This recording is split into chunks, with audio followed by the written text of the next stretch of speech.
এত গরম পড়েছে দুদিন ধরে, বৃষ্টিটা যেই কমেছে সেই গরম পড়ে গেছে আবার। কি মাছ এনেছে আজকে, আগে মাছটাই দেখবো। দেখি, বললো ভীষণ কম দামে একটা খুব ভালো মাছ এনেছি। কি মাছ এগুলো? চাঁদা না?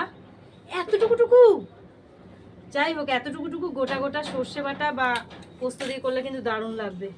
কত টাকার জন্য বললে? 25 টাকাও না, 24 টাকার মাছ। 24 টাকার মাছ হয়, আমি অবাক অবাক। এই দেখো এই মাছগুলো সব 24 টাকা। প্লেনটা যাচ্ছে নিচে ভীষণ কাজ দিয়ে, কত আওয়াজ হচ্ছে গো।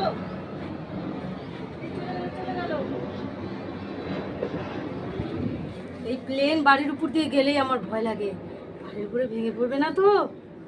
প্লেনের কথা শুনলেই এখন কেমন লাগে। মাছগুলো কাটা অতটা কঠিন না, সহজ। এই মাছগুলোর দেখো আঁশ থাকে না, খালি এরকম করে থুতনিটা কেটে টেনে নিলাম, ভেতর দিয়ে সব নাড়ি ভুড়ি বেরিয়ে গেল, আর এরকম পাখনা পুখনাগুলো কেটে দিলাম, ব্যাস হয়ে গেল।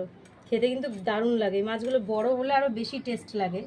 তো এগুলো খারাপ লাগবে না, শুধু জিরে বাটা দিয়ে আর লঙ্কা বাটা দিয়ে ঝাল ঝাল করে টমেটো কুচিয়ে ধনেপাতা কুচিয়ে এরমভাবে করবো।